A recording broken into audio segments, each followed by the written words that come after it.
Hello बच्चों, कैसे हैं आप सब। आई होप आप सभी लोग अच्छे हैं, स्वस्थ हैं, सुरक्षित हैं।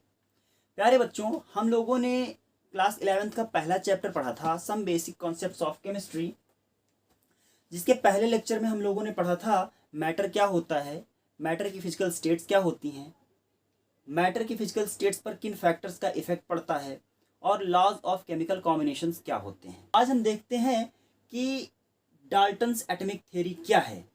सबसे पहली बार जो कोई साइंटिस्ट जिसने एटम्स को एक्सप्लेन करने की कोशिश की वो थे हमारे जॉन डाल्टन। 1803 ईस्वी में जॉन डाल्टन ने एटॉमिक थ्योरी दी और इन्होंने अपने नज़रिए से एटम्स को देखने की शुरुआत की। तो जॉन डाल्टन के कुछ पोस्टुलेट्स थे जिनके अकॉर्डिंग या जिनके आधार पर जॉन डाल्टन ने एटम्स को एक्सप्लेन करने की कोशिश की। आइए देखते हैं कि जॉन डाल्टन के क्या पोस्टुलेट्स थे। तो सबसे पहले डाल्टन्स एटॉमिक थ्योरी 1803 ईस्वी में इन्होंने दिया था जॉन डाल्टन ने। इसके पोस्टुलेट्स हैं, number 1, elements are made up of tiny particles called atoms. John Dalton ने कहा कि एलिमेंट्स का जो सबसे छोटा पार्टिकल होता है उसे हम एटम कहते हैं। Number 2, atoms can not be further divided into smaller particles. Second point में ये कहते हैं कि एटम्स को और छोटे पार्ट में नहीं तोड़ा जा सकता है। Number 3, atoms can neither be created nor it can be destroyed. तीसरे पॉइंट में ये कहते हैं कि एटम्स को ना तो क्रिएट किया जा सकता है ना तो इनको डिस्ट्रॉय किया जा सकता है। ये जो तीसरा पॉइंट है इसमें इन्होंने law of conservation of mass को प्रूव किया है। नंबर 4 है all the atoms of a given element are of same type. 4 point में ये कहते हैं कि किसी एक ही एलिमेंट के सारे एटम्स जो होते हैं उनके अंदर आइडेंटिकल प्रॉपर्टीज पाई जाती हैं और वो सारे एलिमेंट्स सेम टाइप के होते हैं। Number 5, atoms of different elements can combine in a fixed ratio by mass to form compound. 5th point में ये कहते हैं कि डिफरेंट एलिमेंट्स के जो एटम्स होते हैं वो आपस में एक निश्चित रेशियो में कंबाइन करके कुछ कंपाउंड बनाते हैं या कंपाउंड का फॉर्मेशन करते हैं। तो ये तो हो गए डाल्टन्स एटॉमिक थ्योरी के कुछ पोस्टुलेट्स। तो आइए देखते हैं कि डाल्टन्स एटॉमिक थ्योरी के ड्रॉबैक्स क्या थे या कौन से पॉइंट थे जिनके आधार पर जो डाल्टन्स एटॉमिक थ्योरी है ये फेल हो गई। देखते हैं। Number 1, how and why atoms of different element combine. Dalton's atomic theory ये इस बात को एक्सप्लेन करने में असमर्थ थी कि क्यों और कैसे दो एलिमेंट के एटम्स आपस में कंबाइन करते हैं, क्यों करते हैं और कैसे करते हैं। इसके बेस पर या इस पर कोई भी प्रकाश नहीं डालती है डाल्टन्स एटॉमिक थ्योरी। नंबर 2 है the nature of forces that binds atom in a compound. Second point में डाल्टन्स एटॉमिक थ्योरी इस बात को एक्सप्लेन करने में असमर्थ है कि ऐसे कौन से फोर्सेस हैं, ऐसे कौन से बॉन्ड्स हैं जो किसी कंपाउंड में दो या दो से ज़्यादा एटम्स को आपस में बाइंड करके रखते हैं। मीन्स केमिकल बॉन्डिंग के बारे में डाल्टन्स एटॉमिक थ्योरी कुछ भी नहीं बताती है। नंबर 3 पॉइंट है why atoms of some element have different masses. इसके बाद ये जो डाल्टन्स एटॉमिक थ्योरी है ये इस बात को एक्सप्लेन करने में असमर्थ थी कि क्यों ऐसा होता है कि किसी एक ही एलिमेंट के जो एटम्स होते हैं उनके डिफरेंट मास होते हैं। जैसे आपको पता है कि आइसोटोप्स के बारे में हम लोग जानते हैं। Isotopes are those elements which have different masses of same element. Isotopes क्या होते हैं? आइसोटोप्स ऐसे एलिमेंट होते हैं, ऐसे एलिमेंट्स के टाइप होते हैं जिनके जो एटॉमिक मास होते हैं वो डिफरेंट होते हैं बट उनके जो एटॉमिक नंबर होते हैं वो सेम होते हैं। जैसे कैल्शियम के आइसोटोप्स होते हैं, जैसे हाइड्रोजन के आइसोटोप्स होते हैं। हाइड्रोजन के आइसोटोप्स हैं 1H1, इसको हम प्रोटियम बोलते हैं, 1H2 इसे हम ड्यूटेरियम बोलते हैं और 1H3 इसे हम ट्राइटियम बोलते हैं। तो जो आइसोटोप्स होते हैं, आइसोटोप्स को एक्सप्लेन करने में डाल्टन्स एटॉमिक थ्योरी फेल हो जाती है। आइए बच्चों, अब हम पढ़ते हैं मोल कॉन्सेप्ट। मोल कॉन्सेप्ट सबसे कॉम्प्लिकेटेड टाइप का और सबसे सरल टाइप का टॉपिक है। अगर समझ में आ जाए तो सबसे सरल है, नहीं समझ में आता है तो सबसे कॉम्प्लिकेटेड टाइप का टॉपिक है। तो आइए हम इसको सरल बनाकर समझने की कोशिश करते हैं। बच्चों, मोल कॉन्सेप्ट, मोल क्या है? सबसे पहले मोल क्या है पर जाने से पहले हम इसकी डेफिनेशन देख लेते हैं कि किसी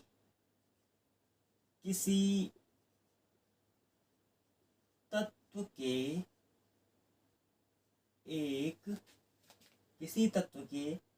एक ग्राम परमाणु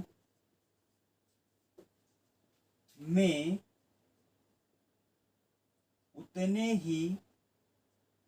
उतने ही परमाणु पाए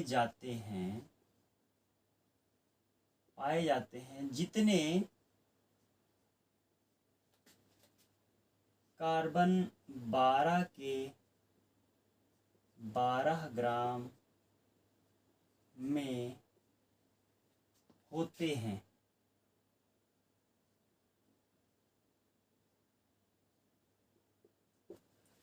मोल क्या है?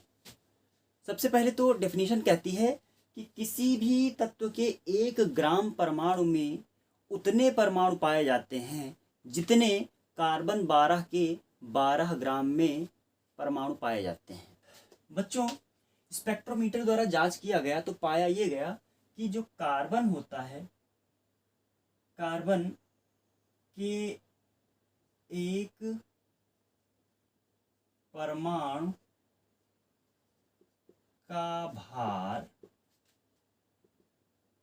1.992648 इंटू 10⁻⁻23 ग्राम होता है।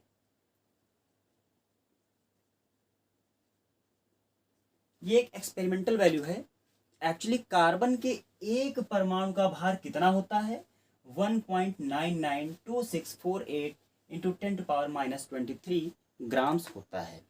अब अगर एक परमाणु का भार इतना होता है तो कार्बन 12 के 12 ग्राम में कितने परमाणु होंगे? तो देख लेते हैं कि number of particles of carbon, ये कार्बन के परमाणुओं की बात हो रही है। Number of particles of carbon in 12 grams. 12 grams में कितने पार्टिकल्स या कितने कार्बन के परमाणु पाए जाएंगे? तो 12 डिवाइडेड बाई 12 ग्राम कार्बन हो गया। और एक परमाणु का कितना भार होता है 1.992648 इंटू 10⁻⁻23। जब डिवाइड किया जाता है तो जो संख्या आती है वो आती है 6.022 इंटू 10⁻23 पार्टिकल्स। इसका मतलब ये है कि 12 ग्राम कार्बन में इतने कार्बन के परमाणु पाए जाते हैं। और यही जो संख्या है इसको 1 मोल कहा जाता है। इसका मतलब ये है कि 1 मोल इक्वल्स टू 6.022 इंटू 10⁻23। और इसी को एवोगैड्रो नंबर या Na से डिनोट किया जाता है। तो इस संख्या को कहा जाता है 1 मोल। तो बच्चों, इस संख्या को अगर 1 मोल कहा जाता है और हमसे कह दिया जाए किसी भी पदार्थ का मोलर भार निकालो या किसी तत्व का मोलर भार निकालो, तो इसका मतलब ये होगा कि उस तत्व के इतने परमाणुओं का जो भार होगा वो क्या होगा? मोलर भार कहलाएगा। तो हम यहाँ पर लिख सकते हैं the mass of 6.022 into 10⁻23 particles of any compound और atom is called molar mass molar mass होगा कंपाउंड्स के रेफरेंस में, और atomic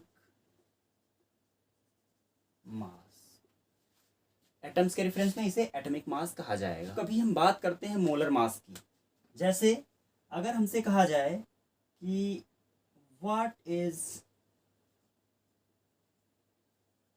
molar mass of H2SO4, sulphuric acid का मोलर मास क्या होगा, तो हम क्या करेंगे, सबसे पहले इसका जो मॉलिक्यूल है इसके सारे एटम्स का जो मास होगा उसको हम ऐड कर देंगे। कैसे, हाइड्रोजन कितने हैं, 2, तो 2 मल्टीप्लाइड बाई हाइड्रोजन का मास कितना होता है, 1, फिर करेंगे प्लस सल्फर, एक मॉलिक्यूल है तो लिखेंगे यहाँ पर 1 मल्टीप्लाइड बाई सल्फर का मास कितना होता है, 32, तो लिखेंगे यहाँ पर 32, फिर प्लस करेंगे ऑक्सीजन 4 है तो यहाँ पर लिखेंगे 4 मल्टीप्लाइड बाई ऑक्सीजन का मास होता है 16, तो यहाँ पर लिखेंगे 16।